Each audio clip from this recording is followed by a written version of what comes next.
3D アクションゲームを愛するあまり、熊と戦っても俺は勝てるぞと豪語している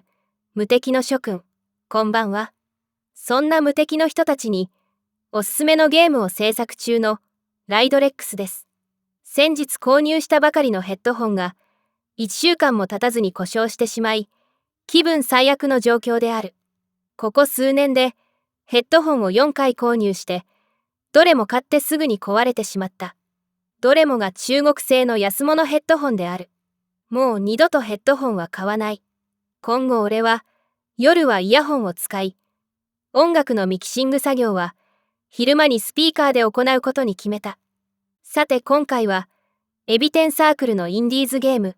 セクシーロイドリザードハンターの開発進捗報告動画の第7弾である。敵のモンスターであるトカゲをダンジョンに召喚してランダムに動き回るプログラムを実装してみた。まだ攻撃技などは実装していない。このトカゲはレオパロイドと呼ばれる人工生物であり、未来社会ではペットとして一般家庭に普及している。主に女性が購入する知能が低いセフレ的存在である。諸君がこの女性型アンドロイドの立場なら、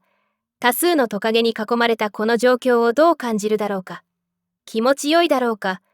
それともキモさ全開だろうか。楽しいだろうか。面白いだろうか。作者である俺自身は、この状況を見てワクワクするのである。エビ天サークルの原作の絵本では、このレオパロイドは、女性たちに大人気だという設定なのである。このレオパロイドをゲームステージに召喚したところ、尻尾が床を突き抜けてしまって、それを直すのに苦労した。アンリアルエンジンのデフォルトでは、人型のモデルだけに対応しているため、尻尾の存在が想定されておらず、尻尾の部分に衝突判定が設置されていない。だから床に突き刺さってしまうのである。そのため、自分でそれを設定しなければならなかった。もう一つ苦労している部分がある。以前の動画で、敵キャラをコントロールする NPC プログラムアセットを購入したいと話していたが、今回は取りやめることにしたのだ。アセットは当てにならないから、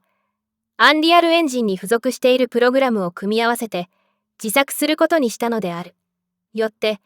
敵キャラのモーションや攻撃システムについては今後かなり工夫しなければならず、苦労するはずである。今回のゲームで使用するアセットは、樹海に使用する木や草、岩などの環境だけになる予定である。モンスターはこのトカゲ以外にも数種類登場する。今後投稿する動画で、それらの敵とアンドロイドが戦うシーンを紹介する予定だが、更新スピードは少し遅くなると思う。来月にマジカル未来楽曲コンテストの締め切りがあるからである。毎年オリジナル曲を応募すると決めているので、1ヶ月間はボカロ曲の制作の方に時間を割きたいのである。さて、次は前回紹介したボスキャラの大広間をリフォームしてみたので見に行こう。その部屋をぐるりと一周してみよう。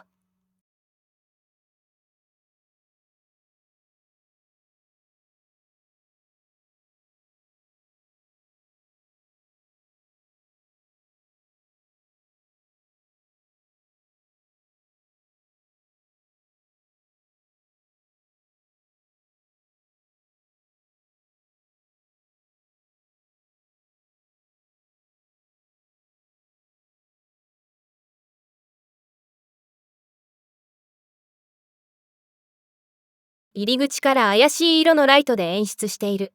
いかがだろうか。前回と比べてだいぶ見た目の変化があるはずだ。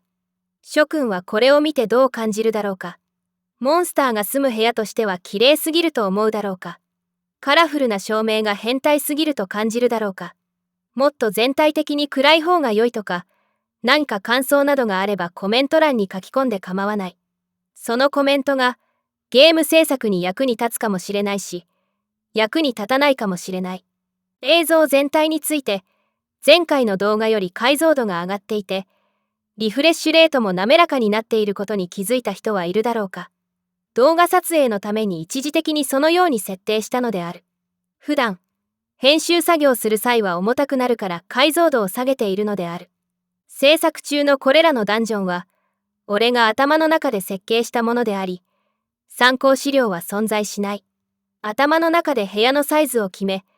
この天井の通路に関しても、アドリブで制作した。走ると足を踏み外しやすくなっていて、下の水路に落ちやすい設計にしてある。階段のサイズが大きいのは、この部屋にいるモンスターが大きいからである。そして、そのモンスターの攻撃を受けると、数メートル吹っ飛ばされて水路に落ちる。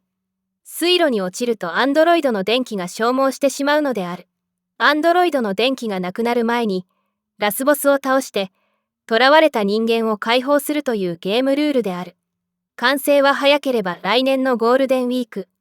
遅れても夏休み期間中に発売する予定で進めている。わずか1年でオープンワールドの 3D アクションゲームを一人で作れる人間は、俺くらいであろう。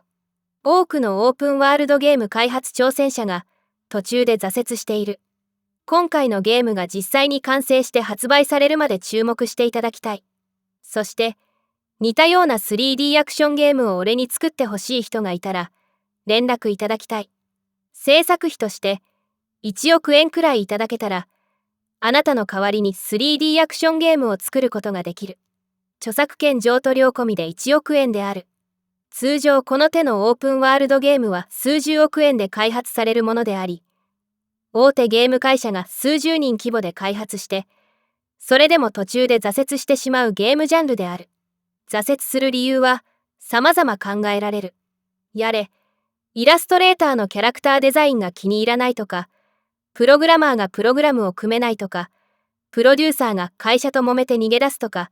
そういう様々な問題が発生して、数十億円かけたプロジェクトが途中で中止になって、大金をドブに捨てる形になる。開発人数が増えれば増えるほど、喧嘩が発生する確率が高くなるのだ。それを避けるには、より少ない人数で開発する必要がある。それゆえに個人開発は最強である。ライドレックスに任せると、たったの1億円でゲームが完成するのである。それは、本来必要な数十億円という開発費が、たったの1億円で抑えられるという驚異の節約である。3D モデルやシナリオやマップにこだわりたいなら、あなたがそれらを用意しても構わない。あなたの理想をライドレックスが実現しようではあるまいか。ただしライドレックスが作るのは、アンリアルエンジンで開発する 3D アクションゲームである。昔流行したような 2D のロールプレイングゲームや、紙芝居形式の美少女ノベルゲームを今更作れと言われても、やる気は出ないし、そのような 2D ゲームに1億円かける奇特な依頼人はいないだろう。だから、このチャンネルで投稿しているような 3D ゲームを作りたい人だけ相談に来ていただきたい。ゲームの内容が一般向けか、R18 向けかは問わない。著作権を譲渡しない場合は、1億円から大幅に値引き可能である。その場合は、販売プラットフォームごとにロイヤリティをお支払いいただくことになる。要するに売上データ収益を分配する形である。著作権譲渡の場合は、納品したゲームをどのプラットフォームで売ろうとライドレックスに売上金を分配する必要はないし、クレジット表記もする必要はない。1億円でゲームを買い取って自由に売ることができるのである。これほど融通が利く個人開発者がこの世に存在するだろうか。いや、存在しないだろう。そんなライドレックスに1億円でゲーム開発を任せたいと思ったそこのあなた。あなたが企業に所属するプロデューサーであろうと、ゲーム化したいアイデア企画だけ持っている個人ゲーム開発者であろうと、法人個人問わず、ライドレックスは協力するのである。1億円さえ用意できるなら、ライドレックスは、そのゲーム企画を実現するのである。細かいご相談は、直接メールでいただきたい。1億円を得て、ライドレックスは何をするつもりであろうか。老後に豪遊する計画でも立てているのであろうか。そうではない。